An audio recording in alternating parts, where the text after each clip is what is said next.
ప్రభు దినంలో తండ్రి దేవుని ఆత్మతోనూ సత్యంతోనూ ఆరాధించడానికి చేరువచ్చినటువంటి సహోదరి సహోదరులకు పిల్లలకు మన ప్రభు యేసుక్రీస్తు వారి నామములో వందనాలు తెలియజేస్తా ఉన్నాను. అపోస్తలుడైన పౌలు గారు ఫిలిప్పీయులకు రాసినటువంటి పత్రిక 3వ అధ్యాయము మొదటి 2 వచనాలు చదువుకుందాం. అపోస్తలుడైన పౌలు గారు ఫిలిప్పీయులకు రాసిన పత్రిక 3వ అధ్యాయము మొదటి 2 వచనాలు చదువుకుందాం. మెట్టుకు నా సహోదరులారా, ప్రభువునందు ఆనందించుడి. అదే సంగతులు మీకు వ్రాయటం నాకు ఇష్టమైనది కాదు, మీకు అది క్షేమకరము.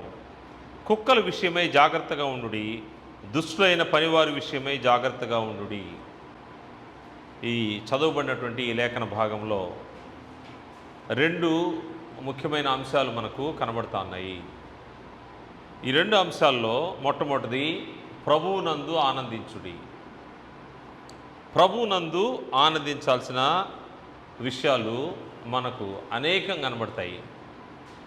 ప్రభు మనకు చేసినటువంటి మేలు, ప్రభు ఈ భూమి మీదకు నరావతారిగా వచ్చిన దాన్ని బట్టి, దాని ద్వారా మనం పొందినటువంటి ఆత్మ సంబంధమైన మేలు, దాన్ని బట్టి మనం ఆనందించాలి. దేవుడు మన పక్షంగా చేసినటువంటి అనాది సంకల్పాన్ని, ఆయన చిత్తాన్ని నెరవేర్చినటువంటి ప్రభువునందు మనము ఉగ్రత నుంచి తప్పించబడిన దాన్ని బట్టి మనము ఆనందించాలి. ఈ విధంగా ప్రభువునందు ఆనందించడానికి అనేక విషయాలు ఉన్నాయి. మరియు రెండో విషయాన్ని చూస్తే, అదే సంగతులు మీకు రాయటం నాకు కష్టమైనది కాదు. పౌలు గారు పత్రికలు రాసేటప్పుడు చాలా చోట్ల ఒకే రకమైనటువంటి సందేశము అన్ని పత్రికల్లో కనబడుతూ ఉంటుంది. ఆ పత్రికల యొక్క సారాంశాన్ని మనము ఆలోచన చేస్తే, పత్రికల్లో క్రీస్తు యేసునందు రక్షించబడినటువంటి క్రైస్తవులు ఏ విధంగా తమ యొక్క జీవితాన్ని కొనసాగించుకోవాలి, దేవుని ఎదుట ఏ విధంగా నిందారహితంగా నడుచుకోవాలో దానికి సంబంధించినటువంటి అనేక సూచనలు, సలహాలు, ఆత్మ సంబంధించిన విషయాలు పరిశుద్ధాత్మ ద్వారా పౌలు గారు పలికినటువంటి మాటలు మనకు కనబడతాయి. ఇవి ఫిలిప్పీలకు రాయొచ్చు, రోమిలకు రాయొచ్చు, ఎఫెసీలకు రాయొచ్చు, లేకపోతే తెస్సలోనికీ పత్రిక రాయొచ్చు. ఈ విధంగా ఆ సంఘాలకు, కొలసీయులకు ఈ విధంగా రాయబడినటువంటి ఈ పత్రికల్లో అదే విషయాలు వ్రాయుట మీకు కష్టమైనది కాదు, అది మీకు క్షేమకరము. అంటే కొన్ని దేవుని యొక్క మాటలు మనకు రిపీటెడ్గా వినబడుతున్నాయంటే దానికి గల కారణము దేవుడు అది మనకు క్షేమంగా ఇచ్చాడు కాబట్టి, క్షేమం అని ఆలోచన చేశాడు కాబట్టి ఆయన మరలా మన చెవులకి వినిపింపజేస్తూ ఉంటాడు. అందువల్ల ఈ 2 విషయాల గురించి మనము ఈరోజు గ్రంథంలోంచి పరిశీలన చేద్దాము. క్రైస్తవ జీవితానికి ప్రధానమైనది క్రీస్తు యేసులో మనము ఆనందించడము. ప్రభువునందు ఆనందించుడు అన్నప్పుడు ఆత్మ సంబంధమైన జీవితము, ఆత్మ సంబంధమైనటువంటి జీవితాన్ని మనము గడిపే సమయంలో మనము ప్రభువులో ఆనందించాల్సిన వారమై ఉన్నామని గ్రంథం తెలియజేస్తూ ఉంది. ప్రభువునందు ఆనందించుడు అనేది అది ఆజ్ఞగా ఇవ్వబడ్డది. ప్రభువునందు ఆనందించాలా, ఇది ప్రతి క్రైస్తవుడు చేయవలసినటువంటిది. నువ్వు ఏ విధంగా క్రొత్త నిబంధన చట్టమైనటువంటి ఆజ్ఞ, అపోస్తల బోధ ఎందును, సహవాసమందును, రొట్టె విరుచుట ఎందును, ప్రార్థన చేయటం ఎడతెగకుంటావో, తల్లిదండ్రులు ఏ విధంగా నువ్వు సన్మానిస్తావో, ఏ విధంగా నీవు నిన్ను వలె నీ పొరుగు వారిని ప్రేమిస్తావో, ఇటువంటి ఆజ్ఞలు, దీర్ఘశాంతం కలిగి ఉండాలి, ప్రేమ చూపించాలి, ఇవన్నీ కూడా సహోదరుని ప్రేమించడం, ఇవన్నీ ఏ విధంగా క్రొత్త నిబంధన సంబంధాలకు ఆజ్ఞలు ఉన్నాయో అదేవిధంగా ప్రభువునందు ఆనందించడం అనేది కూడా ఇది ఆజ్ఞ. క్రైస్తవులకి ఇది ఆజ్ఞ. ప్రభువులో ఆనందించడం అనేది మనం ఆలోచన చేస్తే ఎప్పుడు కూడా మనము సంతోషంగా ఉండాలంట. ప్రభువునందు ఆనందించే విషయంలో అపోస్తలుడైన పౌలు గారు తెస్సలోనికీ రాసినట్టు మొదటి పత్రిక 5వ అధ్యాయము 15-16 వచనాలు మనం పరిశీలన చేస్తే, ఎవడును కీడునకు ప్రతికీడునని చేయకుండా చూచుకునడి, మీరు ఒకని ఎడల ఒకడును మనుషులందరి ఎడలను ఎల్లప్పుడూ మేలైన దాన్ని అనుసరించి నడుచుకుని ఎల్లప్పుడూ సంతోషముగా ఉండుడి. ఎల్లప్పుడూ సంతోషంగా ఉండి ప్రభునందు ఆనందించేవారు ఎలా ఉంటారంటే ఎల్లప్పుడూ సంతోషంగా ఉంటారు. వారికి ఎటువంటి సమస్య వచ్చినా, ఎటువంటి ఇబ్బంది వచ్చినా వారు దాని గురించి చెలించరు. అనేకసార్లు మనం అనుకుంటూ ఉంటాము, ఈ ఎమోషన్స్ అనేవి దాచిపెట్టుకునే కావు, కానీ క్రీస్తు యేసునందు బ్రతికే వారికి అన్నీ కూడా బ్యాలెన్స్గానే ఉంటాయి. అది సంతోషం వచ్చినా, దుఃఖం వచ్చినా, శ్రమ వచ్చినా, వేదన వచ్చినా, ఏదొచ్చినా కానీ అది ఎప్పుడు కూడా క్రీస్తు యేసునందు ప్రభువునందు ఆనందించే వారికి. ఎందుకంటే ఈ భూమి ఇక్కడ ఉన్నటువంటి ఈ యొక్క జీవితము శాశ్వతం కాదని ఎరిగినటువంటి వారు, దేవుడిచ్చినటువంటి ఆయుష్లో 70 లేదా 80 సంవత్సరాలు కొద్ది కాలం మాత్రమే మనము ఈ దేహంలో ఈ రక్త మాంసంలో జీవించగలం. దాటుకున్న తర్వాత యుగ యుగాలు మనము దేవునితో ఆయన కుమారుతో ఉంటామని నిశ్చయత కలిగినటువంటి క్రైస్తవులు ఎప్పుడు కూడా ప్రభువునందు ఆనందిస్తూ ఉంటారు. ఇవన్నీ కూడా కొంచెం శ్రమే. మనం ఒకవేళ ట్రైన్లో ప్రయాణం చేసామనుకోండి, ఒక 2 గంటలు 3 గంటల ప్రయాణం చేసాము, మనకు సీట్ దొరకలేదు ఫర్ ఎగ్జాంపుల్, ఆలోచన చేయండి. నిలబడి రావాలా? నిలబడి ఉంటే కాసేపటికి ఏమొస్తుంది? నొప్పులు వస్తాయి. కాసేపటికి పక్కన వాళ్ళు ఏమంటారు? మీరు కొంచెం పక్కకు పోండి సార్ అంటారు. నిలబడిన దగ్గర కూర్చున్న వాళ్ళు ఏమంటారు? పక్కకు పోండి అంటారు. లేదు గేట్ దగ్గర నిలబడ్డాడు, టీటీ వస్తాడు, ఏం చెప్తాడు? గేట్ దగ్గర నిలబడబాకండి అంటాడు. లేకపోతే రష్ అయింది, ఎక్కువ మంది ఉంటారు. అంటే ఈ విధంగా కొత్త సమయంలోనే మనము శ్రమ అనుభవిస్తూ ఉంటాము, లేకపోతే కష్టం ఉంటుంది. కానీ మన ఆలోచన ఎలా ఉంటుంది? ఎంతసేపులే, ఈ యొక్క 3 గంటలే కదా, ఇంకా సగం దూరం వచ్చేసాము, ఇంకా సగం దూరం వెళ్ళిపోతే మనము మన డెస్టినేషన్ పాయింట్ దిగేస్తాం, మన ఊరికి వెళ్ళిపోతాము. ఏ విధంగా ఆలోచన చేస్తామో ఈ 70 లేదా 80 సంవత్సరాల ఈ జీవితంలో క్రైస్తవుని యొక్క ఆలోచన ఎలా ఉండాలంటే ప్రభువునందు ఆనందిస్తూనే ఉండాలి, ప్రభువునందు ఆనందించాలి. ఎందుకంటే ఎల్లప్పుడూ సంతోషంగా ఉండుడి, ఎడతెగక ప్రార్థన చేయుడి, ప్రతి విషయం అందును కృతజ్ఞతాస్తులు చెల్లించుడి, ఇలాగు చేయుట యేసుక్రీస్తునందు మీ విషయంలో దేవుని చిత్తము. దేవుని చిత్తము, దేవుని చిత్తం ఏది? మీరు ఎల్లప్పుడూ సంతోషంగా ఉండాలి, ప్రభువునందు ఆనందించుడి. అంటే ఎల్లప్పుడూ క్రైస్తవుడు క్రీస్తు యేసునందు రక్షించబడిన వారు సంతోషంగా ఉండాలి, ఎల్లప్పుడూ సంతోషంగా ఉండాలి, కృతజ్ఞతాస్తులు చెల్లించాలి. ఈ విధంగా చేయడము క్రీస్తు యేసునందు దేవుని చిత్తము. దేవుని యొక్క చిత్తం అంటే దేవుని యొక్క ఆజ్ఞ అనుకోండి. దేవుని యొక్క చిత్తాన్ని ఈ భూమి మీద జరిగించడం, పరలోకముందు దేవుని చిత్తం ఏ విధంగా నెరవేర్చబడుతుందో ఆ చిత్తము భూమి మీద నెరవేర్చబడే స్థలము క్రీస్తు సంఘము. క్రీస్తు సంఘం అంటే ఎవరో కాదు, లోకంలోంచి చీకటిలోంచి పిలువబడిన వారు, వారే క్రైస్తవులు. క్రైస్తవులు ప్రభువునందు ఎప్పుడు కూడా ఆనందిస్తూ ఉండాలి.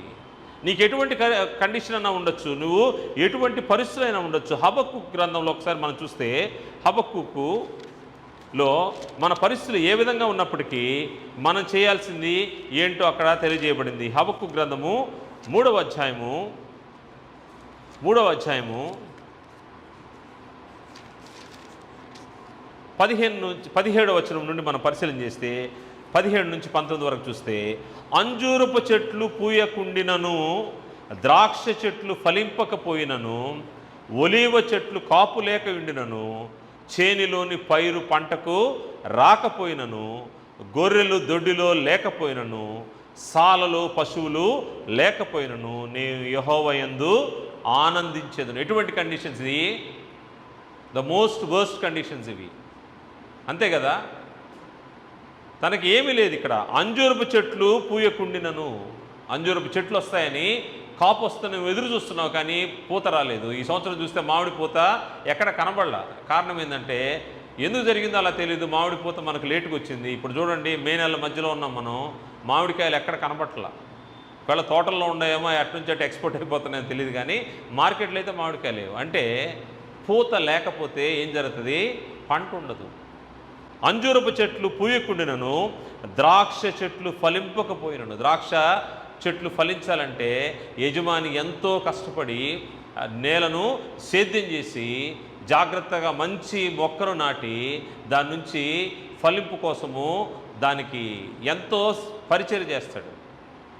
ఫలింపు రాకపోతే ఆ రైతు యొక్క పరిస్థితి ఎలా ఉంటుందో, ఎంత వేదనకరంగా ఉంటుందో.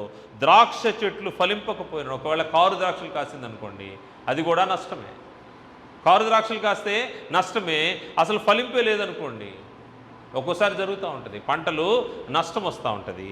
ద్రాక్ష చెట్లు ఫలింపకపోయినను, ఒలీవ చెట్లు కాపు లేకపోయినను, చేలులోని పైరు పంటకు రాకపోయినను, గొర్రెలు దొడ్డిలో లేకపోయినను. ఒకవేళ నీ గొర్రె మందలు అవి చూలు కట్టకుండా ఫలింపు లేని పరిస్థితిలో ఉంటే, దొడ్డిలో గొర్రెలు ఉండవంట, సాలలో పశువులు లేకపోయినను, ఇటువంటి ఎంత కష్టతరమైనటువంటి వాతావరణం, నీకు ఆహారం లేదు, పండ్లు లేవు, లేకపోతే నీకు పాలు లేదు, ఇటువంటి క్లిష్టమైన పరిస్థితిలో కూడా నేను యెహోవా యందు ఆనందించెదను, ప్రభువునందు ఆనందించుడి అనే మాట క్రైస్తవులకు ఏ విధంగా ఉపయోగపడుతుందంటే, ఎటువంటి ద మోస్ట్ వర్స్ట్ కండిషన్స్లో కూడా, ఎంత క్లిష్టమైన పరిస్థితుల్లో కూడా నీవు ఏం చేయాలి? క్రైస్తవుడుగా దేవుని బట్టి నువ్వు ఆనందించాలి. యెహోవా యందు నేను ఆనందించేదను, నా రక్షణకర్త అయిన నా దేవుని యందు నేను సంతోషించేదను. ఎల్లప్పుడూ ఆనందించుడి. దేవుని యొక్క చిత్తం అది. దేవుడు ఏం చెప్తున్నాడంటే, నీకు ఎటువంటి పరిస్థితులు ఉన్నప్పటికీ నువ్వు దేవుని యందు ఆనందించాలి. నా రక్షణకర్త అయిన నా దేవుని యందు నేను సంతోషించదను, ప్రభువుకి యెహోవాయే నాకు బలము. నువ్వు ఎంత కడు భేద స్థితిలో ఉన్న లాజరుని మనం ఆలోచన చేస్తే, లాజరు కడు దరిద్రుడు, కానీ ఆయన ఆనందం ఎక్కడుంది? తన రక్షణకర్త అయినటువంటి దేవుని యందు. ఎందుకంటే తనకు తెలుసు ఇక్కడ ఒకవేళ వేదన అనుభవిస్తున్నాడేమో, ఈడ కురుపులతో ఇబ్బంది పడుతూ రొట్టె ముక్కలు తింటా, యజమానుడు అక్కడ పడేసినటువంటి రొట్టె ముక్కలు తింటూ బ్రతుకుతున్నాడేమో, ధనవంతుని ఇంటి ఎదుట వాకిట్లో పడి బతుకుతున్నాడేమో. కానీ ఈ భూమిని దాటుకుంటే తను ఉండబోయే స్థలం ఎక్కడో? అబ్రహాము రొమ్మున విశ్రాంతి కలిగినటువంటి స్థలంలో, వేదన లేనటువంటి స్థలంలో, నెమ్మది గల స్థలంలో. ఎప్పుడైతే అది లాజరు యొక్క బలం. ప్రభు యెహోవాయే నాకు బలము. ఎటువంటి పరిస్థితున్నా ప్రభునందు ఆనందించడానికి నువ్వేం చేయాలంటే దేవుని ఆనుకొని జీవించాలి, ప్రభునందు ఆనందించాలి. నీకు ఎటువంటి పరిస్థితులు ఉన్నా, నువ్వు ఏది నష్టపోయినా, ఏ కష్టం వచ్చినా, ఏ ఇబ్బంది వచ్చినా, ఏ వ్యాధి వచ్చినా, ఏ బాధ వచ్చినా నువ్వేం చేయాలంటే ప్రభునందు ఆనందించాలి. ఇది దేవుని యొక్క ఆజ్ఞ అయింది. మరియు మనం చూస్తే ప్రభు వారు చెప్పిన మాట ఒకసారి చూద్దాము. ఏ విధంగా నువ్వు సంతోషంగా ఉండాలి, ఏ విధంగా నువ్వు ఆనందించాలి. నిజమైన సంతోషము నీకు దేవుని ఆజ్ఞలకు లోబడున్నప్పుడు నిజమైన సంతోషం. యోహాను సువార్త 15వ అధ్యాయము 11వ వచనం మనం చూస్తే, వినయములో, సహవాసములో, నిరీక్షణలో నీకు ఆనందము, క్రీస్తు కూడా నీకు ఆనందమని గ్రంథం తెలియజేస్తుంది. యోహాను సువార్త 15వ అధ్యాయము 11వ వచనాన్ని మనం పరిశీలన చేస్తే, 15వ అధ్యాయం 11వ వచనంలో, మీ యందు నా సంతోషం ఉండవలననియు మీ సంతోషము పరిపూర్ణము కావాలని ఈ సంగతులు మీతో చెప్పుచున్నాను. ప్రభు చెప్తా ఉన్నాడు. ప్రభు ఈ భూమి మీద దినాల్లో ఆయన ద్రాక్షవల్లి, నా తండ్రి వ్యవసాయకుడు, ద్రాక్ష తీగతో, వలితో నీవు కలిసి ఉంటేనే నువ్వు ఫలిస్తావనే విషయాన్ని తెలియజేస్తూ కింద చెప్తున్నాడు, మీ యందు నా సంతోషం ఉండవలనని. ప్రభునందు ఆనందించినట్టే ఈ ఆనందం ఎలా ఉండాలి? ప్రభుతో నువ్వు సహవాసం కలిగి, ప్రభు మాటకు నువ్వు విధేయత చూపి, ప్రభువునందు నువ్వు ఎప్పుడైతే జీవిస్తావో, క్రీస్తును ధరించుకుని ఉంటావో, మీ యందు నా సంతోషం ఉండవలననియు మీ సంతోషము పరిపూర్ణము కావాలని. దేవుని యొక్క కోరిక క్రీస్తు ప్రభు వారు భూమి మీద ఆయన తెలియజేస్తూ ఉన్నాడు. దేవుని చిత్తాన్ని ఆయన తెలియజేస్తున్నాడు. మీ సంతోషము పరిపూర్ణము కావాలని ఈ సంగతులు మీతో చెప్పుచున్నాను. ప్రేమించే విషయంలో, కృప చూపించే విషయంలో క్రీస్తు ప్రభు వారు అన్నీ కూడా మనకు మాదిరించాడు. ప్రభువునందు ఆనందించుడి అని పరిశుద్ధాత్మ ద్వారా పౌలు పలికాడంటే దానికి గల కారణము, క్రైస్తవులు క్రీస్తు యేసునందు వారు ఆనందించాలి. ఇది ఆజ్ఞ అయినది. ఎటువంటి స్థితిలో అయినా కానీ ఇది ఆజ్ఞ. రెండవ విషయం మనకు తెలుపబడిన మాట, ఈ మరలా గుర్తు చేయడము అది క్షేమకరము అని తెలియజేయబడింది. మనం చూస్తే 2వ భాగంలో, అదే సంగతులు మీకు వ్రాయుట నాకు కష్టమైనది కాదు. ఒకవేళ ప్రతిసారి రాసేటప్పుడు ప్రతి పత్రికలో కొన్ని విషయాలు రిపీట్ అవుతూ ఉన్నాయేమో, అవి కష్టమైనవి కావాలంట. ఎందుకోసం అంటే ఇవి మీకు గుర్తు చేయాలి, నేను ఈ విషయాల్ని నీకు మరలా చెప్పాలి. దీని ద్వారా మీరు ఆత్మ సంబంధంగా స్థిరపరచబడాలి, బలపరచబడాలి అనేది పౌలు గారి యొక్క ఆలోచన అయింది. దానికోసం ఆయన ఏం చెప్తున్నాడంటే, ఇవి నాకేమి కష్టమైంది కాదు, నేను మీకు మరలా ఇదే సంగతిలో నాకు కష్టమైంది కాదు, మీకు అది క్షేమకరము. మరలా ఎందుకు గుర్తు చేస్తున్నాడంటే, మరలా మనకు మన చెవులకు వినబడుతున్నాయంటే, దేవుని మాటలు రిపీటెడ్గా మనకు వినబడుతున్నాయంటే దానికి గల కారణము, అందులో మనం మార్చుకోవాల్సినవి, అందులో మనం చాలా సరి చేసుకోవాల్సినవి మనకు వినబడతా ఉన్నాయి. అవి సరి చేసుకుంటే అదేమవుతుందంట, నీకు క్షేమకరము, ఆత్మ సంబంధంగా నీవు స్థిరపరచబడతావు, బలపరచబడతావు. దాని కొరకే ఈ యొక్క గ్రంథంలోని విషయాలు మనకు రిపీటెడ్గా వినబడతా ఉంటాయి. ఒకసారి చూస్తే పేతురు రాసినటువంటి 2వ పత్రికలో పేతురు గారు కూడా ఇదే మాట ఆయన చెప్తా ఉన్నాడు. ఈ మరలా ఎందుకు వినిపింపజేస్తున్నాడంటే, పేతురు రాసినటువంటి 2వ పత్రిక 1వ అధ్యాయము 12వ వచనం చూస్తే, కాబట్టి మీరు సంగతులు తెలుసుకుని మీరు అంగీకరించిన సత్యమందు స్థిరపరచబడి ఉన్నను అంటే ఒకవేళ రక్షించబడని వారి గురించి కాదు, రక్షించబడిన వారి గురించి. రక్షించబడి సంఘములో క్రైస్తవులుగా క్రీస్తు యేసునందు స్థిరపడి ఉన్నామని అనుకునే వారి కోసం చెప్తున్నాడు. ఒకవేళ మీరు ఈ సంగతులు తెలుసుకుని మీకు అంగీకరించిన సత్యమందు స్థిరపరచబడి ఉన్నను, వీటిని గురించి ఎల్లప్పుడూ మీకు జ్ఞాపకం చేయుటకు సిద్ధముగా ఉన్నాను. ఎల్లప్పుడూ జ్ఞాపకం. పేతురు గారు, పౌలు గారు అదే చెప్తున్నారు, ఇక్కడ పేతురు గారు కూడా అదే చెప్తున్నాడు. ఆది అపోస్తులు ఆత్మ సంబంధంగా పరిశుద్ధాత్మ శక్తి ద్వారా మాట్లాడే మాటలు చూస్తే ప్రతిదీ రిపీటెడ్గా ఎందుకు చెప్తున్నారంటే, అదే సంగతులు వీటిని ఎందుకు గుర్తు చేస్తున్నారంటే, మీరు సత్యమందు స్థిరపరచబడి ఉన్నను, వీటిని గురించి ఎల్లప్పుడూ మీకు జ్ఞాపకం చేయుటకు సిద్ధముగా ఉన్నాను.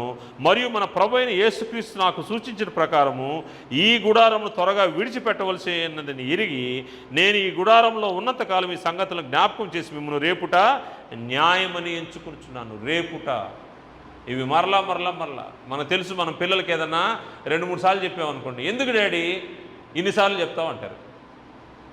ఎందుకు ఇన్నిసార్లు గుర్తు చేస్తావు అంటారు. సహజం అది. ఎందుకంటే వాళ్ళకి కష్టంగా ఉంటుంది 2-3 సార్లు చెప్తే. జాగ్రత్త జాగ్రత్త, లేకపోతే అది గుర్తుపెట్టుకోండి అని మనం చెప్తా ఉంటాం తల్లిదండ్రులుగా. బిడ్డలే ఉంటారు, ఎందుకు డాడీ అంటారు.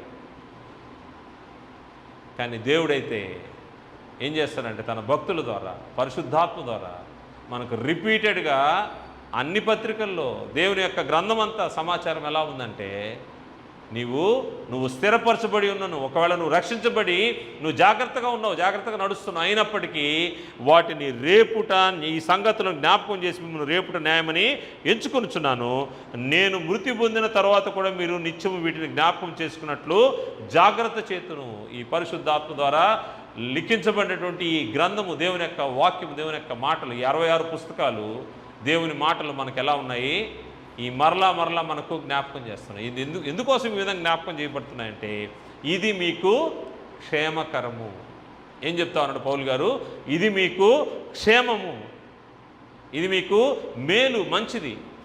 ఈ విధంగా దేవుని యొక్క వాక్యము రిపీటెడ్గా చెప్పిన వాటిని చెప్పడం, దేవుని యొక్క వాక్యము మానక వినాలి, మానక చెప్పుట వలన అది ప్రొటెక్ట్ చేయబడుతుంది, గాడ్ చేయబడుతుందని గ్రంథం తెలియజేస్తూ ఉంది. అపోస్తల కార్య గ్రంథము 20 అధ్యాయంలో మనం చూస్తే, అపోస్తల కార్య గ్రంథము 20 అధ్యాయము దేవుని వాక్యము మరలా మనం చెవులకు వినబడుతుందంటే దానికి గల కారణము మనకు మానక చెప్తా ఉన్నాడంట పౌలు గారు. ఇక్కడ ఒక మాట చెప్తా ఉన్నాడు, దేవుని సంకల్పం 27 వచనం, 20 అధ్యాయం అపోస్తల కార్య గ్రంథము 20 అధ్యాయం 27 వచనం, దేవుని సంకల్పం అంతయు మీకు తెలుపకుండా నేనేమీ దాచుకోలేదు. నేనేమి దాచుకోలేదంట, మొత్తం చెప్పాడంట. మొత్తం చెప్పి మరలా ప్రతి పత్రికలు కూడా ఏం చేస్తున్నాడు, రాస్తూ ఉన్నాడు. ఎందుకు రాస్తున్నాడు? ఎందుకు రిపీటెడ్గా మళ్ళీ మనకు అన్ని చోట్ల మనకు వినబడతా ఉన్నాయి అంటే దానికి గల కారణము, నువ్వు రక్షించబడాలి, నువ్వు క్షేమంగా ఉండాలి, దేవుని ఎదుట నువ్వు నిందారహితుడిగా ఉండాలి, దేవుని ఎదుట నీ యొక్క నడక, నీ యొక్క ప్రవర్తన సమస్తము దేవునికి అంగీకారంగా ఉండాలి. దాని గురించి ఆయన మరలా హెచ్చరిస్తున్నాడు. దేవుని సంకల్పం అంతా మీకు తెలుపుకొని నేనేమీ దాచుకోలేదు. దేవుడు తన స్వరక్తం ఇచ్చి సంపాదించిన సంఘమును కాయుటకు పరిశుద్ధాత్మ మిమ్మల్ని దేనింది అధ్యక్షులుగా ఉంచునో ఆ యావత్ మందను గురించి మీ మట్టుకు మిమ్మల్ని గురించి జాగ్రత్తగా ఉండండి. జాగ్రత్త. ఎందుకు ఈ రిపీటెడ్గా వినబడుతున్నాయంటే, ఇక్కడ ఒక మందు ఉంది, క్రీస్తు సంఘం ఉంది. ఈ సంఘాన్ని కాచేవారు మందను జాగ్రత్తగా కాయాల. మందను జాగ్రత్తగా వారిని కాచే బాధ్యత మందను కాచేవారి మీద ఉంది.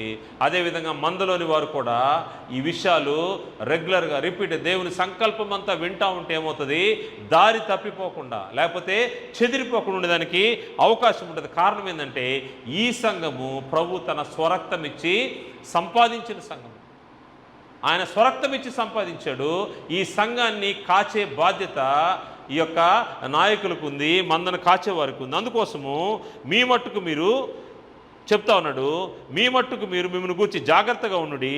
నేను వెళ్ళిపోయిన తర్వాత కారణం ఏంటంటే, ఎందుకు ఈ మంద ప్రొటెక్ట్ అవ్వాలి, ఎందుకు ఈ విషయాలు మరలా మన చెవులు కనబడుతున్నాయంటే, ఈ మందలోకి క్రూరమైన తోడేళ్ళు వస్తాయంట. క్రూరమైన తోడేళ్ళు వచ్చి ఏం చేస్తాయి, మందను కనికరింపవి లాక్కుపోతాయంట. చూడండి కింద, నేను వెళ్ళిపోయిన తర్వాత క్రూరమైన తోడేళ్ళు మీలో ప్రవేశించిన నాకు తెలియను, వారు మందను కనికరింపరు. వారి పరిస్థితి ఏంటంటే క్రూరమైన తోడేళ్ళు వారు మందను కనికరింపరు, మరియు శిష్యులను తమ వెంట ఈడ్చుకొని పోవాలని వంకర మాటలు పలుకు మనుషులు మీలోనే బయలుదేరును. ఇటువంటి పరిస్థితులు ఉంటాయి కనుక దేవుని యొక్క వాక్యము మరల ఎందుకు వినబడుతుందంటే నీకు ఒక షీల్డ్ లాగా అనమాట. నిన్ను ప్రొటెక్ట్ చేసేది, నిన్ను గైడ్ చేసేది దేవుని యొక్క వాక్యం. దేవుని యొక్క మాటలు నీకు రిపీటెడ్గా వినబడుతున్నాయి మరల. ఎందుకు పౌలు గారు ఆ మాట చెప్పారంటే, ఇది నాకు కష్టం కాదు, ఇది మరల మీకు రాసే విషయం నాకు కష్టం కాదు, కానీ దీనివల్ల మీకు క్షేమము. ఏం జరుగుతుందంటే మందను కనికరించినటువంటి క్రూరమైన తోడేలు అబద్ధ బోధ సంఘంలో ప్రవేశించి వారు కనికరించకుండా మనుషులు ఏం చేస్తారు, విశ్వాసుల్ని ఈడ్చుకొని పోతారు. వారు క్రూరమైన తోడేళ్ళని చెప్పబడింది. అందుకోసము జాగ్రత్తగా ఉండాల్సిన అవసరం ఉంది. అందుకోసమే మనము ప్రభుదినంలో మనం హెచ్చరించబడతాము, బైబిల్ తరగతుల్లో. అదేవిధంగా ఎక్కడ మనము దేవుని వాక్యము వినబడతా ఉంటే దేవుని వాక్యం వినబడే ప్రతి స్థలములో దేవుని యొక్క మాటల చేత మనము హెచ్చరించబడతా ఉంటాము, పురికొల్పబడతా ఉంటాం. కారణం ఏంటంటే అది అవసరమైంది. లేకపోతే ఏంటంటే వీరు క్రూరమైన తోడేళ్ళు ఉన్నారు, వారు వచ్చి మందని ఏం చేస్తారు, చెల్లాచెదరు చేసేస్తారు. దానికోసము ఈ మాటలు ఆయన రాయడానికి మరల గుర్తు చేయడానికి అలా కారణమని గ్రంథము తెలియజేస్తూ ఉంది. ఆయన పౌలు గారు తిమోతికి రాస్తూ చెప్తున్న మాటలు కూడా మనం చూస్తే, తిమోతి పత్రిక 2వ పత్రిక, అపోస్తలుడు పౌలు గారు తిమోతికి రాసినటువంటి 2వ పత్రిక 2వ అధ్యాయము 15వ వచనము, దేవుని యొక్క వాక్యము నీవు ఎక్కువగా ధ్యానం చేయడం వల్ల, దేవుని యొక్క వాక్యము మరలా దాన్ని గుర్తు చేసుకోవడం వల్ల, వినడం వల్ల నీకు ఏం మేలు జరుగుతుందంటే 15వ వచనంలో, దేవుని ఎదుట యోగ్యునిగాను సిగ్గుపడనక్కర్లేని పనివానిగాను. దేవుని ఎదుట నీకు ఈ విషయాలు, దేవుని యొక్క మాటలు రిపీటెడ్గా వినబడుతున్నాయంటే నీకేం జరుగుతుంది, నీలో మార్పు వస్తుంది, నువ్వు రిట్రీట్ అవుతావు. ఎప్పుడైతే నువ్వు మార్పు చెంది దేవుని వాక్యంతో నింపబడతా ఉంటావో అప్పుడు ఏం జరుగుతుందంటే నువ్వు దేవుని ఎదుట యోగ్యునిగాను. ఎందుకంటే వాక్యం వినబడినప్పుడల్లా మన యొక్క పరిస్థితులన్నీ కూడా మనము సరి చేసుకుంటూ ఉంటాం, మార్పు వస్తూ ఉంటుంది.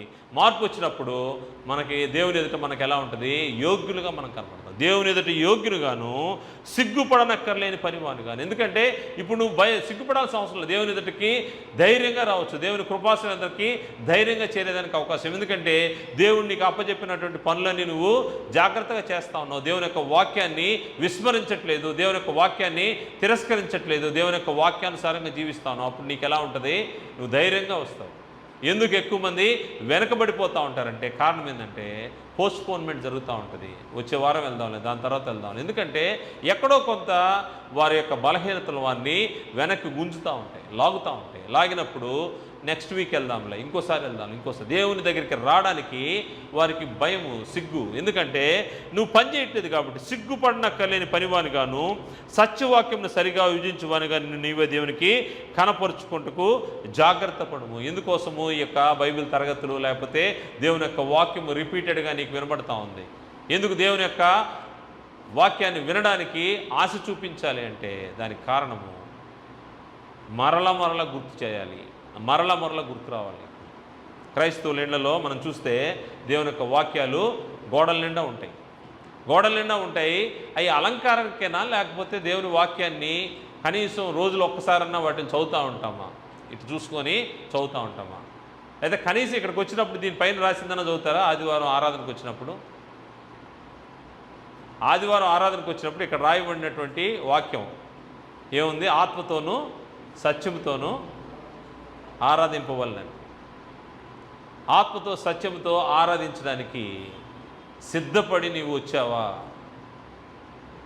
దేవుని మందిరానికి, దేవుని ఇంటికి నువ్వు వస్తున్నావు, సిద్ధపాటుతో వచ్చావా లేకపోతే సిద్ధపాటు లేకుండా వచ్చావా?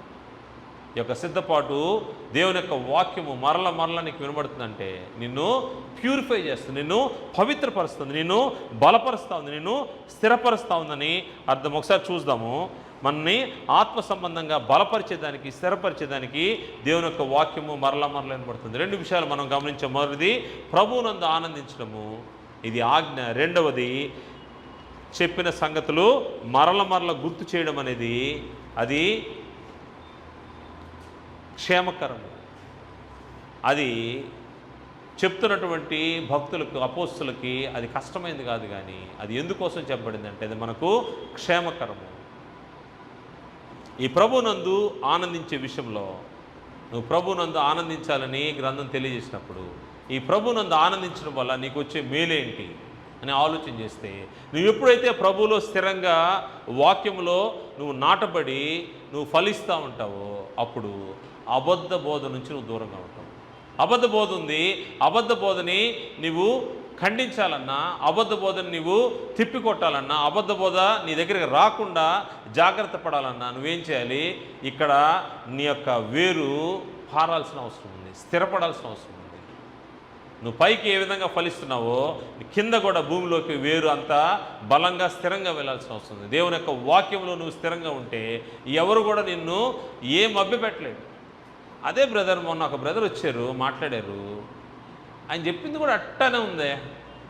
అతను కూడా దేవుని వాక్యం చెప్పాడు. అతను కూడా ఇదే రెఫరెన్స్లు చూపించి మాట్లాడాడు, ఇదే రెఫరెన్స్ చూపించి మాట్లాడాడు. కానీ అతను చెప్పిన దాన్ని చూస్తే ఇంటర్ప్రిటేషన్ వాళ్ళకు అనుకూలంగా, తమకు అనుకూలంగా మలుచుకొని దేవుని యొక్క వాక్యాన్ని కలిపి చెరిపే మనుషులు ఉన్నారు. అబద్ధ బోధ ఉంది. వారిని ఏమన్నారంటే గ్రంథము దుష్టులైన పనివారు అన్నారు. మనం చూస్తే ఈ ఫిలిప్పీ పత్రికలోనే మనం 3వ అధ్యాయము 2-3 వచనాల్లో మనకు చెప్పబడిన మాట. ఫిలిప్పీ పత్రిక 3వ అధ్యాయము 2-3 వచనంలో కుక్కల విషయమై జాగ్రత్తగా ఉన్నాడు. ఇప్పుడే మనం చూసాము క్రూరమైన తోడేళ్ళు అని ఒక దగ్గర చెప్తే వారి గురించి, ఇక్కడ కుక్కల విషయమై జాగ్రత్తగా ఉండి. కుక్కలు అని అన్నారంటే దాని అర్థము కుక్కలు ఏం చేస్తాయి? తన వాంతికి తిరుగుతాయి, వామిట్ చేసి మళ్ళీ దాన్ని తినడానికి ప్రయత్నం చేస్తాయి. అంటే చెడులోనే ఉండడానికి ఇష్టపడతాయి.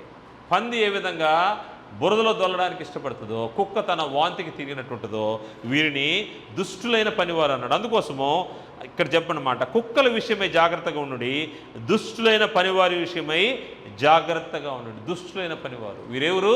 అబద్ధ బోధకులు, క్రూరమైన తోడేళ్ళు, దుష్టులైన పనివారు. దుష్టులైన పనివారి నుంచి జాగ్రత్తగా ఉండాల్సిన అవసరం ఉంది. నువ్వు ఎప్పుడైతే వేరుపారి స్థిరపరచబడతావో, దేవుని వాక్యాన్ని బలంగా తెలుసుకుంటావు. ఎందుకు రిపీటెడ్గా నువ్వు వినాలి? ఎందుకు బైబిల్ తరగతులు రావాలి? ఎందుకు దేవుని యొక్క వాక్యాన్ని వినాలి? దేవుని యొక్క వాక్యాన్ని బైబిల్ స్టడీ చేయాలి అంటే ఇదేదో ఇందులో జ్ఞానాన్ని మనం ప్రదర్శించుకోవడానికి కాదు. దీని జ్ఞానాన్ని నాకు బైబిల్ బాగా తెలుసు అని చెప్పుకోవడానికి కాదు. ఇది నీ జీవితానికి అవలంబించుకోవడానికి, అలవర్చుకోవడానికి. ఏ వ్యక్తి అయితే దీన్ని పొందుకుంటాడో ఆ వ్యక్తి ఆత్మ సంబంధంగా బలపరచబడడానికే. కానీ దేవుని యొక్క జ్ఞానాన్ని మనం పొందుకుంటే మన జరిగే మేలేంటి? నువ్వు స్థిరంగా ఉంటావు. నువ్వు పైకి ఏ విధంగా ఎదుగుతావో నువ్వు లోపలకు కూడా, భూమిలో కూడా నీ వేరు స్థిరపరచబడుతుంది. అప్పుడు ఎటువంటి తుఫాన్ వచ్చినా కానీ స్థిరంగా ఉంది కాబట్టి. అంటే ఈ యొక్క అబద్ధ బోధకులు ఎంతమంది వచ్చినా కానీ మనకు ఎటువంటి ఇబ్బంది లేదు. కుక్కల విషయమే జాగ్రత్తగా ఉండాలి. వీరేం చేస్తారంటే వీరు సంఘాల్లో గలిబిలి చేస్తారు, అబద్ధ బోధన తీసుకొస్తారు, అబద్ధ బోధ తీసుకొస్తారు, భిన్నమైన బోధన తీసుకొస్తారు. తీసుకొచ్చినప్పుడు వారి యొక్క మాటలను తిప్పికొట్టడానికి, దైవావేశం వల్ల కలిగిన లేఖనాలు ఉపదేశం చేయడానికి, తప్పు దిద్దడానికి. ఒక వ్యక్తి మనకు తప్పుడు బోధ వస్తే అతన్ని దిద్దాల్సిన అవసరం ఉంది. ఈ బోధ కాకుండా వేరే బోధ తీసుకొస్తే ఏం జరుగుతుందో గ్రంథము అనేకసార్లు మన యొక్క రెఫరెన్స్ చదువుకున్నాము. గలతీ పత్రిక 1వ అధ్యాయము 6వ వచనాన్ని చూస్తే వీడు అబద్ధ బోధకులు భిన్నమైన బోధ తీసుకొస్తారంట. క్రీస్తు కృపను బట్టి మిమ్మల్ని పిలిచిన వాడిని విడిచి భిన్నమైన సువార్తకు మీరు ఇంత త్వరగా తిరిగిపోవడం చూడగా నాకు ఆశ్చర్యమగుచున్నది. భిన్నమైన సువార్త. జాగ్రత్త. ప్రభునందు ఆనందించి నువ్వు వేరుపారి స్థిరపరచబడితే నీకు జరిగే మేలు ఏంటంటే నువ్వు అబద్ధ బోధను ఖండించే స్థాయిలో నువ్వు ఉంటావు. నువ్వు అనలైజ్ చేసుకోగలవు. ఏది దేవుని ఆత్మ, ఏది దేవుని ఆత్మ కాదో, ఏది దేవుని సంకల్పంలోని అపోస్తుల బోధ, ఏది అపోస్తుల బోధకు భిన్నమైందో, దేవుని సువార్త ఏదో, సువార్తకు భిన్నమైన సువార్త ఏదో నువ్వు గుర్తించేదానికి నీకు అవకాశం ఎలా వస్తుందంటే నువ్వు దేవుని మాటల్లో, దేవుని యొక్క వాక్యంలో స్థిరపరచబడితేనే, దేవుని వాక్యాన్ని తెలుసుకొని ఉంటేనే. లేకపోతే క్రైస్తవులను చెప్పుకుంటే ప్రయోజనం లేదు. ఏదో రోజుకు ఒక అధ్యాయమో లేకపోతే వారానికి ఒకసారి ఒక 2 గంటలు దేవుని దగ్గర గడిపేసి వెళ్ళిపోయి మిగతా రోజులన్నీ మన పనులు మనం చేసుకుంటే కాదు. నువ్వు ప్రతిదినము దేవుని యొక్క వాక్యాన్ని చదవాలి, ప్రతినిత్యము దాని విషయాన్ని ధ్యానించాలి, స్థిరంగా ఉండాలి. అప్పుడే ఈ భిన్నమైన సువార్త ఏందో తెలుస్తుంది. క్రీస్తు కృపను బట్టి మిమ్మల్ని పిలిచిన వాడిని విడిచి భిన్నమైన సువార్తను మీరు ఇంత త్వరగా తిరిగిపోరు చూడగా నాకు ఆశ్చర్యం వచ్చినది. అది మరి యొక్క సువార్త కాదు, కానీ క్రీస్తు సువార్తను చెరుపుకోరి మిమ్మల్ని కలవరపరచువారు కొందరు ఉన్నారు. అబద్ధ బోధకులు కలవరపరిచేవారు ఉన్నారు. క్రీస్తు బోధ ఇందులో ఉంది గ్రంథంలో. దీన్ని కాకుండా కలిపి చెరిపేవారు, అంటే మిమ్మల్ని కలవరపరిచేవారు ఉన్నారు, కొందరున్నారు. మేము మీకు ప్రకటించిన సువార్త కాక మరొక సువార్తను మేమైనను పరలోకం నుండి వచ్చిన ఒక దూతను మీకు ప్రకటించినాడు, అతడు శాపగ్రస్తుడవును గాక.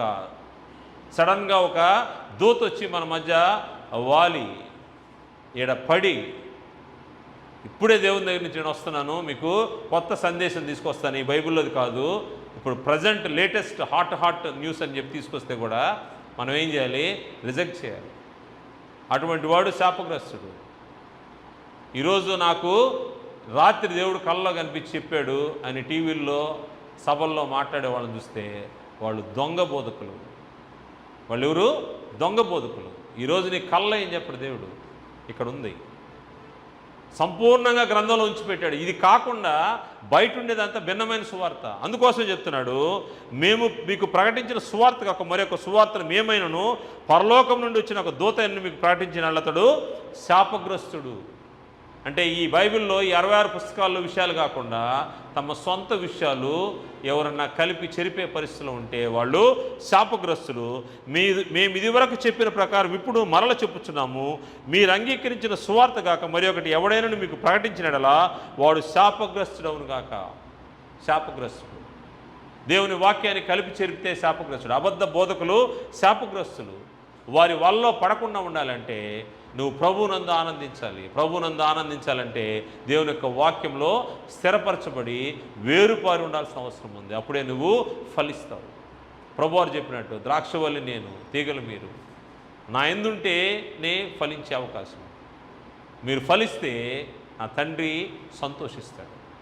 ఫలించే విధంగా మనం ఉండాలంటే అబద్ధ బోధను తిప్పికొట్టాల్సిన అవసరమైంది.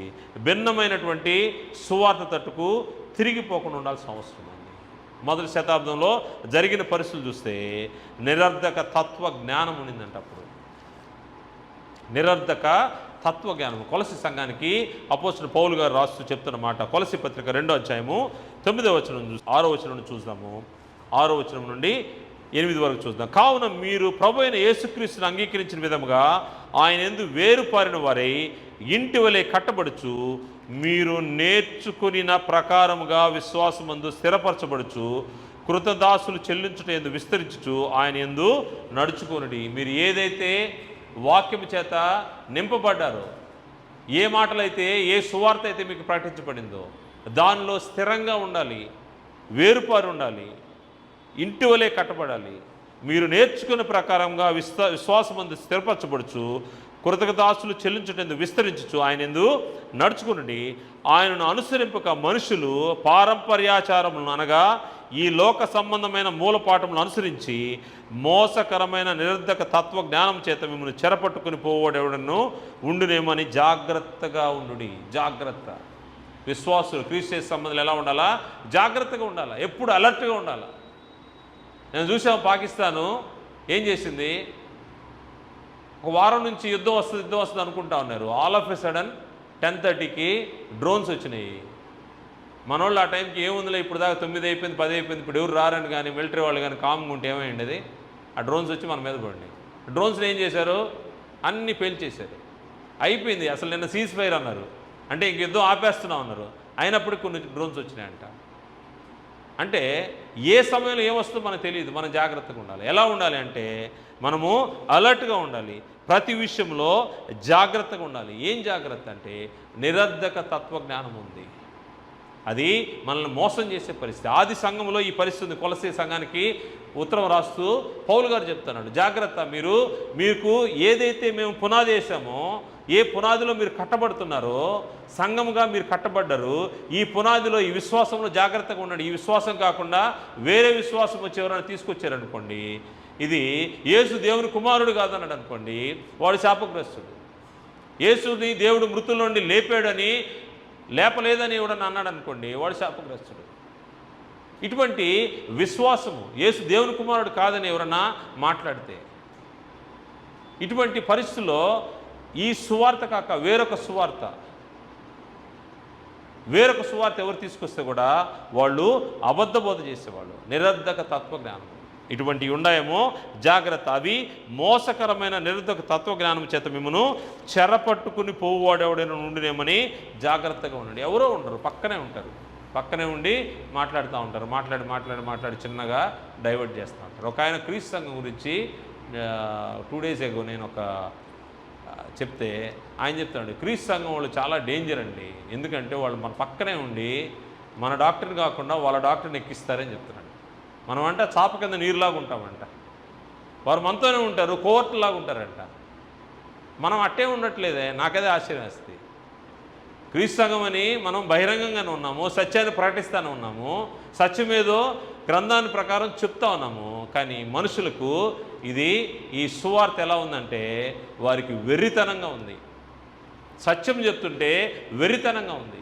దేవుని జ్ఞానాన్ని పొందుకోండి అని చెప్తుంటే చాలా ఇబ్బందిగా ఉంది. ఎందుకంటే అబద్ధ బోధ వారికి సంతోషంగా ఉంటుంది.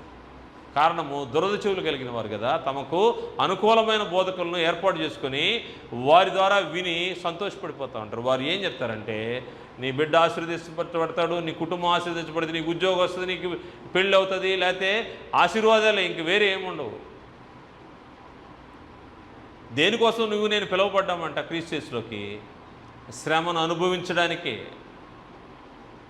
నువ్వు శ్రమను అనుభవించలేదంటే ఈ భూమిపైన నువ్వు దుర్బీజువే అని గ్రంథం తెలియజేస్తాం. శ్రమలేం లేవు, కష్టమేం లేదు, హ్యాపీగా ఉంటుంది. క్రైస్తవ జీవితం సంతోషంగా ఉంటుంది, ఆశీర్వాదం. నిన్ను అబ్రాహాముకు ఆశీర్వదించినట్టు, యోబును ఆశీర్వదించినట్టు దేవుడు ఆశీర్వదిస్తూ ఉంటాడు. ఆశీర్వాదాలు. ఈ ప్రాస్పరిటీ గాస్పుల్ని చెప్తున్నటువంటి వారందరూ వాళ్ళు కోటీశ్వరులు అవుతారు, వారి దగ్గరికి వచ్చేవాళ్ళు పేదవాళ్ళు అయిపోయి దిక్కులేని అయిపోతారు. ఇవన్నీ కూడా కాదు, రేపు పరలోకాన్ని చేరుకోవడానికి కష్టమైపోద్ది. ఎందుకంటే ఈ యొక్క అబద్ధ బోధలో మునిగిపోయి అబద్ధ బోధలోనే కాలాన్ని గడిపేస్తారు. అందువల్ల ప్రభువునందు ఆనందించాలి. ఎందుకోసమంటే అబద్ధ బోధను నువ్వు ఖండించడానికి, అబద్ధ బోధకి నువ్వు దూరంగా ఉండడానికి, భిన్నమైన సువార్తట్టు తిరిగిపోకుండా ఉండడానికి, మరియు ఈ ప్రభువునందు ఆనందించడము. ఈ యొక్క ఆనందము ఎలా ఉంటుందంటే, ఈ ఆనందం ఐక్యతను తీసుకొస్తుంది, యూనిటీని. సంఘములో, సమాజంలో ఐక్యత. ఈ ఐక్యత దేవుడు అనుగ్రహించే ఆత్మ సంబంధించినటువంటి ఐక్యత అని గ్రంథం తెలియజేస్తుంది. ఏక మనస్కులుగా ఉండడం. మనం ఫిలిప్పీ పత్రికలను చూస్తే, ఫిలిప్పీ పత్రిక 2వ అధ్యాయము 1వ వచనాలు చూస్తే, 2వ వచనం చూస్తే, 2వ అధ్యాయం 2వ వచనం, మీరు ఏక మనస్కులగునట్లుగా ఏక ప్రేమ కలిగి ఏక భావం కలగనుకోండి, ఒక్కదాని ఎందే మనసుచుచు నా సంతోషమును సంపూర్ణము చేయుడి. ప్రభువునందు ఆనందించడం అంటే ఐక్యత, ఏకత్వము. ఏ విషయాలు ఏకత్వం అంట? ఏక మనస్సు, ఏక ప్రేమ, ఏక భావము, ఒక్కదాని ఎందే మనసు ఉంచడము. ఇది ఎలా సాధ్యపడుతుందంటే, ఎవరైతే ప్రభువునందు ఆనందిస్తారో వారికి మాత్రమే. సహోదరుల ఐక్యత. బయట మనకి ఇది కనపడదు. బయట ఎవరి లాభం కోసం వారు చూసుకునే ఐక్యత ఉంటుంది. వీరు దాన్ని కలిసి ఉంటే నాకేంటి లాభము అని ప్రతి ఒక్కరూ దాన్ని బేరీ చేసుకుని అక్కడ ఉంటారు. ఇక్కడ అలా కాదు. ఇక్కడ ఉండే ఐక్యత దేవుడు కలిగించే ఆత్మ సంబంధమైనటువంటి ఐక్యత. ఎఫెసీ పత్రిక 4వ అధ్యాయము 1వ వచనం నుంచి మనం పరిశీలన చేస్తే, ఐక్యత, సంఘము యొక్క ఐక్యత, సంఘం యొక్క క్షేమాభివృద్ధి, మరి సంఘములో విశ్వాసుల నడవడిక యొక్క 4వ అధ్యాయంలో మనకు కనబడతాయి. ఎఫెసీ పత్రిక 4వ అధ్యాయం 1ని చూస్తే, కాబట్టి మీరు సమాధానమును బంధము చేత ఆత్మ కలిగించే ఐక్యమును కాపాడుకుంటేందు. ఇది పరిశుద్ధాత్మ ద్వారా దేవుని యొక్క ఆత్మ కలిగించే ఐక్యతను కాపాడుకుంటేందు శ్రద్ధ కలిగిన వారై ప్రేమతో ఒకరినొకరు సహించుచు మీరు పిలువబడిన పిలుపునకు తగినట్లుగా దీర్ఘశాంతంతో కూడిన సంపూర్ణ వినయంతోనూ సాత్వికంతోనూ నడుచుకోవాలని ప్రభువును బట్టి ఖైదీని నేను మిమ్మను బతిమాలుకొనుచున్నాను. ఎందుకోసం ఈ విధంగా మీరు ఉండాలి, ఐక్యత కలిగి ఉండాలి అంటే మీరు గ్రహించాల్సిన విషయాలు చాలా ఉన్నాయి. కింద చెప్తూ 4వ వచనం నుండి, శరీరం ఒక్కటే అంటే సంఘం ఒక్కటే, సంఘంలోంచి నువ్వు సంఘం యొక్క ఐక్యతను పాటు చేయొద్దు. సంఘం ఒక్కటే, ఆత్మయు ఒక్కడే, ఆ ప్రకారమైన పిలుపు విషయమైన ఒక్కటే నిరీక్షణ ఎందుకు పిలువబడితిని. నీ సహోదరుని యొక్క నిరీక్షణ వేరు, నీ నిరీక్షణ వేరు కాదు. మీ అందరి నిరీక్షణ ఒక్కటే. ఈ భూమిని విడిచిపెడితే యుగ యుగాలు దేవునితో ఆయన కుమారునితో ఉంటామనే ఆ ఒక్క నిరీక్షణ మనందరికి ఒకటే నిరీక్షణ. అందువల్ల మనమందరం ఎలా ఉండాలి? ఏకభావము, ఏకతాత్పర్యం. అది ఎలా వస్తుంది? ప్రభువునందు నువ్వు ఆనందిస్తేనే వస్తుంది. ఎవరైతే ప్రభువునందు ఆనందిస్తారో వారికి మాత్రమే ఈ ఐక్యత, ఏకభావం కనబడుతుంది. ప్రభు ఒక్కడే, విశ్వాసం ఒక్కటే. నీ ఐక్యతకు కారణం ఏంటంటే నీవు నేను ఒకే విశ్వాసంలో ఉన్నాం, వేరువేరు విశ్వాసాలు కాదు. వేరువేరు విశ్వాసాలు అయితే మనుషులు వేరువేరుగా ఉంటారు. ఒక్క విశ్వాసంలోకే పిలువబడ్డాము. మరియు ప్రభు ఒక్కడే, విశ్వాసం ఒక్కటే, బాప్తిసం ఒక్కటే, అందరికీ తండ్రి అయిన దేవుడు ఒక్కడే. ఆయన అందరికీ పైగా ఉన్నవాడై అందరిలో వ్యాపించి అందరిలో ఉన్నాడు. అయితే మనలో ప్రతివానికి క్రీస్తు వలన అనుగ్రహించి వరం యొక్క పరిమాణం చొప్పున కృప ఇవ్వబడును. ప్రభునందు ఆనందిస్తే ఏం జరుగుతుందంటే ఐక్యత వస్తుంది. ప్రభునందు ఆనందము, ఐక్యత, సమాధానం అన్న బంధము చేత ఆత్మ కలిగించే ఐక్యత నీకు వస్తూ ఉంటుంది. సంఘంలో నీకు ఐక్యత ఉంటుంది. దాన్ని బట్టి నీవు ఏక మనస్సుగా ఉండేదానికి అవకాశం ఉందని గ్రంథం తెలియజేస్తుంది. మరియు ఈ ఆనందము శ్రమలలో ఆనందము. ప్రభునందు ఆనందించుడు. ప్రభునందు ఆనందించాలంటే మాకు 365 రోజులు లేకపోతే 24/7 ఎప్పుడు సంతోషమేనా? కనీసం చిన్న బాధ ఉండదా? కనీసం చిన్న దుఃఖం ఉండదా? వేదన ఉండదా? శరీరంలో బలహీనత ఉండదా? అప్పుడు కూడా సంతోషంగా ఆనందించాలంటే ఇద్దరు మనుషులను తీసుకుపోయి జైల్లో వేశారంట. జైల్లో మామూలుగా వేయలేదు, ఎవరు కూర్చోబెట్టలేదు, వాన్ని బొండేసి బిగించేశారు. అంటే కాళ్ళ మధ్యలో చేతులు పెట్టి కర్ర పెట్టి బిగించేశారు. అంటే వాళ్ళు పనుకోవడానికి లేదు, కూర్చోడానికి లేదు, ఇబ్బంది పడుతూ ఉన్నారు. ఇంతటి కష్టమైన పరిస్థితిలో కూడా వాళ్ళు ఏం చేస్తున్నారు? పాటలు పాడుతున్నారంట. పాటలు పాడుతూ సంతోషిస్తూ ఉన్నారంట. సంతోషించాలి, పాటలు పాడాలంటే బైబిల్లో మనకు ఒక మాట రాయబడి ఉంది. ఎవరు సంతోషపడతారు, ఎవరు పాటలు పాడతారంటే ఎవరు సంతోషంగా ఉంటారో వారు పాటలు పాడతారంట. యాకోబు పత్రిక 5వ అధ్యాయము 13వ వచనం చూస్తే ఎవరికైనాను సంతోషం కలిగిన అతడు కీర్తనలు పాడవలను. అంటే ఒక వ్యక్తి హ్యాపీగా ఉన్నాడు అనుకోండి, సంతోషంగా ఉన్నాడంటే దానికి గల కారణము పాటలు పాడుతున్నాడు అనుకోండి, బాగా ఉత్సాహంగా పాటలు పాడుతున్నాడంటే అతను చాలా సంతోషంగా ఉన్నాడని అర్థం. సంతోషంగా ఉన్న వ్యక్తి పాటలు పాడగలడు, మామూలుగా పాటలు పాడలేడు. కానీ ఇక్కడ ఉన్న వ్యక్తులు వారిని చెరసాల్లో వేసి బంధించేశారంట. పౌలు శీలని అపోస్తలుల కార్య గ్రంథము 16వ అధ్యాయం మనం చూస్తే 16వ అధ్యాయము 27వ వచనం చూస్తే అంతలో చెరసాల 23 నుంచి చూద్దాము. వారు చాలా దెబ్బలు కొట్టి వారిని చెరసాల్లో వేసి భద్రంగా కనిపెట్టవాలని చెరసాల నాయకునికి ఆజ్ఞాపించిరి. అతడు అట్టి ఆజ్ఞను పొంది వారిని లోపల చెరసాల్లోనికి త్రోసి వారి కాళ్లకు బొండ వేసి బిగించెను. పౌలు శీలలకి ఈ పని చేశారు. అయితే మధ్యరాత్రి వేళ పౌలును శీలను దేవునికి ప్రార్థించుచు కీర్తనలు పాడుచుండిరి, ఖైదీలు వినుచుండిరి. కీర్తనలు పాడుతున్నారంట. ప్రభునందు ఆనందించడం అంటే ఇది. ప్రభునందు ఆనందించడం అంటే నీకు దండేసి దాని తర్వాత నీకు బిర్యానీ పెట్టి నిన్ను శాలువా కప్పి సన్మానిస్తే అప్పుడుగా సంతోషం. నిన్ను కొట్టి దేవుని విషయం నిందించి నీకు బాధ కలిగినా కానీ, ఇబ్బంది కలిగినా కానీ, నీతి నిమిత్తం నువ్వు శిక్షించబడుతున్నప్పుడు కూడా, అవమానం పొందుతున్నప్పుడు కూడా, దాంట్లో కూడా నువ్వు ప్రభునందు ఆనందించాలి. ప్రభునందు ఆనందించడం అనేది శ్రమల్లో కూడా ఆనందించాలంట. శ్రమల్లో కూడా ఆనందించాలి. ఎందుకంటే ప్రభువు సమీపంగా ఉన్నాడు, ఏం భయపడాల్సిన అవసరం లేదు. ప్రభునందు ఆనందించే వారికి ఎలా ఉంటాయంటే ప్రభు సమీపంగా ఉన్నాడు. అంటే వారికి ఆ చెరసాల, ఆ బొండ వేసబడినటువంటి పరిస్థితులు వాళ్ళకి ఎలా ఉన్నాయంటే వారు ఏదో రిలాక్స్గా ఎక్కడన్నా మంచిగా హాయిగా ఒక సోఫాలో ఏసీలో కూర్చొని మాట్లాడుకుంటున్నట్టుంది వాళ్ళకి. అంతే కదా, మన ఇంట్లో సంతోషంగా ఏసీ వేసుకొని సోఫాలో కూర్చొని పాటలు పాడుతున్నాం అంటే మన యొక్క మెంటల్ స్టేటస్ ఏంటి? మనం సంతోషంగా ఉన్నాం. వీరికి సంతోషానికి గల కారణం ఏంటంటే వారి సమీపంగా ప్రభు ఉన్నాడు. వారు బొండ వేసి బిగించబడినా కానీ వారి సమీపంగా ఎవరున్నారు? ప్రభు ఉన్నాడు. దానికోసం వాళ్ళు ప్రార్థన చేస్తూ సంతోషంగా వాళ్ళు పాటలు పాడుతూ ఉన్నారంట. ప్రభు సమీపంగా ఉండేటప్పుడు నువ్వు ప్రభునందు ఆనందించేవాడుగా ఉంటావు. ఎప్పుడు కూడా దిగులు పడాల్సిన అవసరం లేదు, భయపడాల్సిన అవసరం అంతకంటే లేదు. ఒకవేళ నీ పరిస్థితిని బట్టి నువ్వు క్రైస్తవుడైనందుకు నిన్ను కానీ హింసిస్తుంటే, నువ్వు ఇబ్బంది పడుతుంటే, ఆ పేరును బట్టి నువ్వు ఏం చేయాలంట? ఆ పేరును బట్టి నువ్వు సంతోషపడాలా, గర్వించాలా అని గ్రంథం తెలియజేస్తుంది. చూద్దాము పేతురు రాసిన మొదటి పత్రిక 4వ అధ్యాయము 12వ వచనం చూస్తే, ప్రియులారా, మిమ్మల్ని శోధించడానికి మీకు కలుగుతున్న అగ్ని వంటి మహాశ్రమను గురించి మీకేదో ఒక వింత సంభవించినట్లు ఆశ్చర్యపడకుడి. శ్రమ వచ్చింది, ఇబ్బంది వచ్చింది, కష్టం వచ్చింది, దాన్ని బట్టి దేవుని కోసం నేను ఇబ్బంది పడుతున్నానని భయపడాల్సిన అవసరం లేదు, ఆశ్చర్యపడాల్సిన అవసరం లేదు. క్రీస్తు మహిమ బయలుపరచబడినప్పుడు మీరు మహానందంతో సంతోషించే నిమిత్తము క్రీస్తు శ్రమల్లో మీరు పాలువారని ఎంతగా సంతోషించుడి. శ్రమల్లో ఆనందించడం, శ్రమల్లో సంతోషం కలిగి ఉండడము. క్రీస్తు నామం నిమిత్తం మీరు నిందల పాలైన ఎడల మహిమాస్వరూపైన ఆత్మ అనగా దేవుని ఆత్మ మీ మీద నిల్చున్నాడు కనుక మీరు ధన్యులు. మీలో ఎవడైనాను నరహంతుడిగా కానీ, దొంగ కానీ, దుర్మార్గ కానీ, పరుల జోలికి పోవాడు కానీ బాధ అనుభవింప తగదు.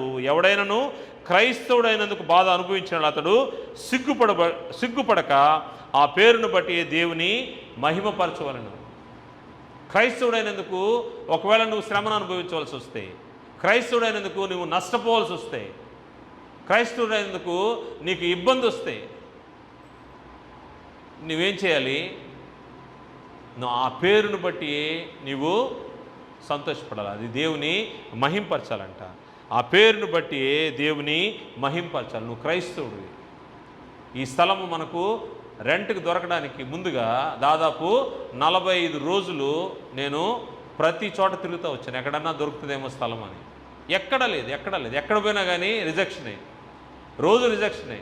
ప్రతిరోజు తిరిగాను, స్థలం దొరకలేదు. కారణం ఏంటంటే మేము ఆరాధించుకోవడానికి ఒక స్థలం కావాలా, రెంట్కి ఉందా అని అడిగాం. ఎక్కడ కూడా నేను వేరే పర్పస్లు అడగలేదు, ఆఫీసునో లేకపోతే ఇల్లు కావాలనో ఇంకోటి అడగలేదు. ఆరాధించుకోవడానికి అన్నప్పుడు ప్రతి ఒక్కరూ తిరస్కరిస్తానే వచ్చారు. కారణం ఏంటంటే నువ్వు క్రైస్తవుడు చెప్పుకోవడానికి సిగ్గుపడాల్సిన అవసరం లేదు. అయ్యా మాకు ఆరాధనకు ఒక స్థలం కావాలి, రెంట్కుందా అని అడిగినప్పుడు చాలామంది రిజెక్ట్ చేశారు. దేవుని కృపను బట్టి మనకి ఈ స్థలం దొరికింది. ఈ యొక్క యజమానుడు వెంటనే ఇవ్వడానికి ఒప్పుకున్నాడు మనకు. అది నువ్వు సిగ్గుపడాల్సిన అవసరం లేదు, వేరేది దాచిపెట్టి మనం అడగాల్సిన అవసరం లేదు. క్రైస్తవుడైనందుకు ఆ పేరును బట్టి దేవుని మహింపరచాలి. ఈరోజు మనము ధైర్యంగా బోర్డు పెట్టుకొని బయట ఇక్కడ ఆరాధన జరిగే స్థలం అని మనం బోర్డు పెట్టుకోగలిగామంటే, వేరే పర్పస్లో మనం తీసుకుంటే ఇక్కడ ఆ బోర్డు పెట్టలేము, ఇక్కడ ఆరాధన స్థలం అని ఎవరికి చెప్పుకోలేము. కారణం ఏంటంటే చాటుగా ఆరాధన చేయాల్సిన అవసరం లేదు. క్రైస్తవుడైనందుకు మన పర్పస్ ఏందో, మనమేంటో మనము తెలియజేయాలి. నీకు శ్రమ వచ్చినా, ఇబ్బంది వచ్చినా దేవుని ఒకరోజు క్రీస్తు శ్రమల్లో మీరు పాలువారైనంతగా సంతోషించాలి. ఎందుకంటే క్రీస్తు మహిమ బయలుపరచబడినప్పుడు మీరు మహానందంతో సంతోషించే సమయం ఒకటి వస్తుంది. ఈరోజు నీకు శ్రమ, కానీ దీంట్లో నీవు ఆనందాన్ని ప్రభువునందు ఆనందిస్తే ఒకరోజు క్రీస్తు ప్రభువారు వచ్చినప్పుడు నీకు మహానందము. ఎంత ఆనందం అంటే అంత ఆనందం. నువ్వు దాన్ని ఇక్కడే ప్రాక్టీస్ చేయాలి. పౌలు శీలలు ఏ విధంగా ఎంత కష్టం వచ్చినా సహించారు. పాత నిబంధన భక్తులు అబ్రహాము, యోబులు, వాళ్ళని చూస్తే మనకు ఆశ్చర్యంగా ఉంటుంది. ఎంతో కష్టం, ఎంతో ఇబ్బంది, దానిలో కూడా వారు దేవునితో ఉండే ఆనందాన్ని వారు చూశారు. ప్రభువునందు ఆనందించే విషయంలోనే వారు ఆలోచన చేశారు. వారు సంతోషంగా ఉన్నారంట, సంతోషంగా కీర్తనలు పాడుతున్నారంటే పౌలు శీల. దానికి గల కారణము వారు ఎంత ఇబ్బంది అయినా కానీ, ఎంత కష్టమైనా కానీ దాన్ని వారు సహించడానికి ఇష్టపడ్డారు. కారణం ఏంటంటే దాని బహుమానంగా పొందబోయేది వారికి తెలుసు కనుక వారు ప్రభువునందు ఈ శ్రమల్లోనే ఆనందం పొందారు. మరియు విధేయత ద్వారా ఆనందము, శ్రమల్లో విధేయత. నువ్వు ఎప్పుడైతే విధేయతను కనపరుస్తావు, విధేయతలో నీకు ఆనందం వస్తుందని గ్రంథం తెలియజేస్తుంది. ప్రభువారు చెప్తా ఉన్నారు. ప్రభువారు భూమి మీద దినాల్లో ఒక మాట, యోహాను సువార్త 14:15 మీరు నన్ను ప్రేమించిన యెడల నా ఆజ్ఞలను గైకొందురు అంటా ఉన్నాడు. యోహాను సువార్త 14:15 మీరు నన్ను ప్రేమించిన యెడల నా ఆజ్ఞలను గైకొందురు. ఆజ్ఞలు గైకోవడం అంటే ఆజ్ఞలకు విధేయత చూపించడం. ఎవరైతే విధేయత చూపిస్తారో, విధేయత చూపించిన వారందరూ ప్రభునందు ఆనందించేవారుగా ఉంటారు, దేవుని మాటను గైకొనేవారు. ఒకసారి చూస్తే యోహాను పత్రిక, మొదటి పత్రిక 5:3 మనం ఆయన ఆజ్ఞలను గైకొనుటయే దేవుని ప్రేమించుట. దేవుని ప్రేమించేవారు ఎప్పుడు కూడా ప్రభునందు ఆనందించేవారుగా ఉంటారు. ఆయన ఆజ్ఞలు గైకొన్నాము, ఆయనకు విధేయత చూపించాము. ఎప్పుడైతే మనము ఆ కార్యక్రమం జరిగిస్తామో మనము ప్రభునందు ఆనందించేదానికి అవకాశం ఉంటుంది. మరియు ప్రభునందు ఆనందించడము, విధేయత మనకేం చేస్తుంటే ఆయన శాసనాల గురించి మనకు తెలియజేయబడ్డది. కీర్తన గ్రంథము 119వ కీర్తన 111వ వచనం 12వ వచనం చూస్తే, నీ శాసనము నాకు హృదయానందకరములు. శాసనాలంట, ఆజ్ఞలు అంటే కట్టడలు, ఇవన్నీ కూడా ఎలా ఉన్నాయి? దేవుడు మనకు ఏర్పాటు చేసిన బౌండరీస్ అన్నీ, ఈ యొక్క ఆజ్ఞలన్నీ కూడా నా హృదయానికి ఆనందకరములు, అవి నాకు నిత్య స్వాస్థ్యమని భావించుచున్నాను.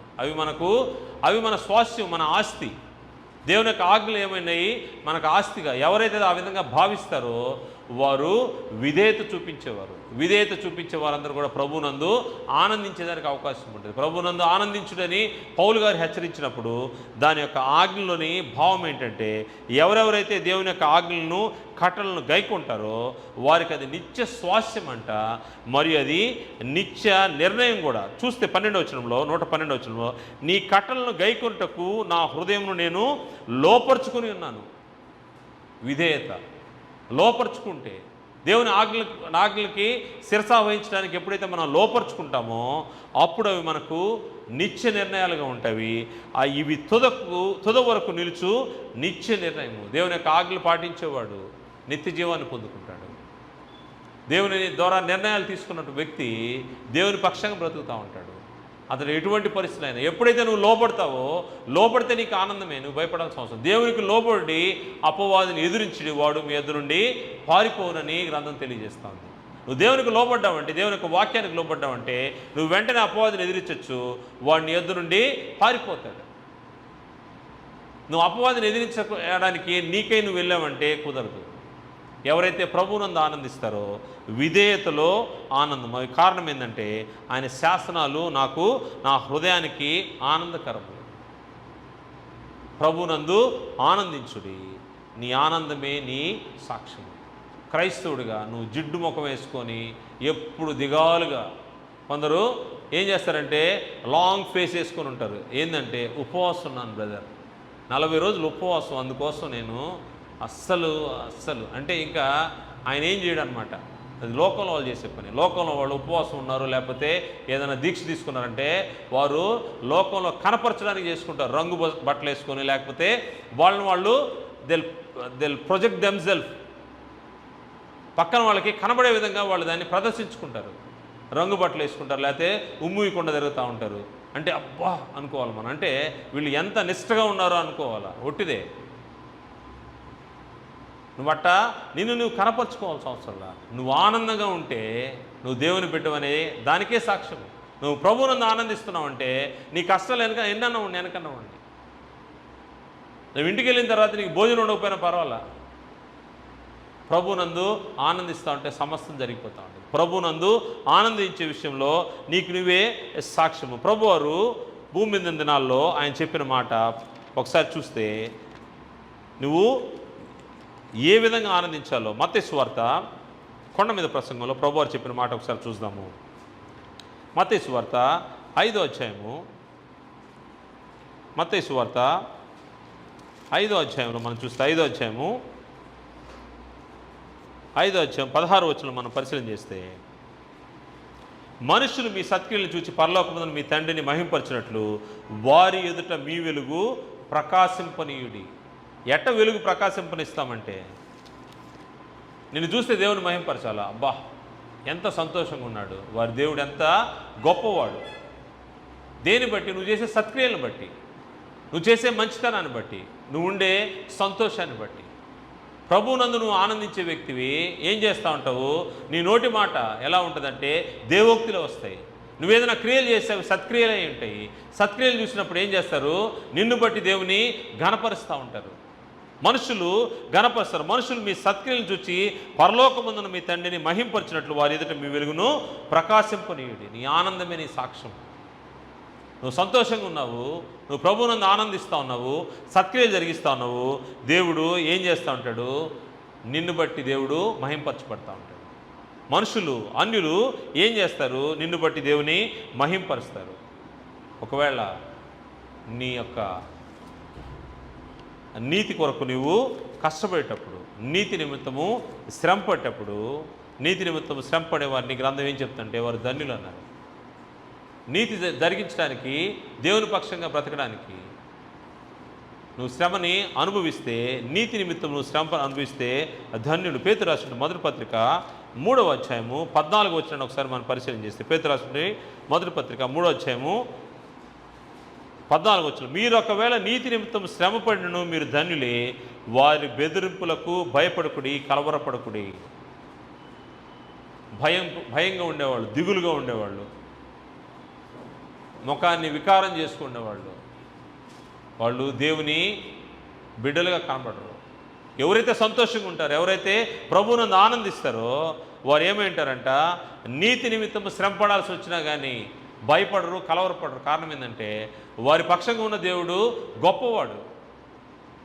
వారి పక్షంగా ఉన్న దేవుడు గొప్పవాడు. ప్రభువునందు ఆనందించేవారు ఈ విధంగా ఉంటారు. ప్రభు చెప్తాడు, నీతి నిమిత్తం ఒకవేళ నువ్వు ఇబ్బంది పడతావంటే, మత్తయి సువార్త చూద్దాం 5వ అధ్యాయంలో కొండ మీద ప్రసంగంలో ప్రభు వారు చెప్పిన మాట మనం చూస్తే, మత్తయి సువార్త 5వ అధ్యాయము 6వ వచనాన్ని మనం చూస్తాం. 5వ అధ్యాయం 6వ వచనంలో, నీతి కొరకు ఆకలి దప్పులు గలవారు ధన్యులు, వారు తృప్తిపరచబడుతారు. నీతి కొరకు ఆకలి దప్పులు కలిగి ఉంటే తృప్తిపరచబడతారు. మరి 10వ వచనం నుండి చూస్తే, నీతి నిమిత్తము హింసింపబడువారు ధన్యులు, పరలోక రాజ్యము వారిది. నీతి నిమిత్తము హింసించబడితే, నీతి నిమిత్తం నీవు శ్రమ పొందితే పరలోక రాజ్యం నీదే అంట, ఎటువంటి డౌట్ లేదు. మరి చెప్తున్నాడు, నా నిమిత్తము జనులు మిమ్మల్ని నిందించి హింసించి మీ మీద అబద్ధంగా చెడ్డ మాటలు పలుకున్నప్పుడు మీరు ధన్యులు, సంతోషించి ఆనందించుడి. ఇబ్బంది వస్తే, శ్రమ వస్తే, మిమ్మల్ని నీతి కొరకు ఇబ్బంది పెడితే, నువ్వు మాట్లాడడానికి లేదంటే, లేకపోతే నువ్వు పని చేయడానికి లేదు, కూర్చో అంటే కూర్చోవలసిన పరిస్థితి. నీతి నిమిత్తం హింసించబడితే నువ్వు సంతోషించి ఆనందించు. కారణం ఏంటంటే పరలోక రాజ్యము అటువంటి వారిది. నీ మీద అబద్ధముగా చెడ్డ మాటల పలుకున్నప్పుడు మీరు ధన్యులు, సంతోషించి ఆనందించుడి, పరలోకమందు మీ ఫలము అధికమగును. పరలోకమందు ఫలము,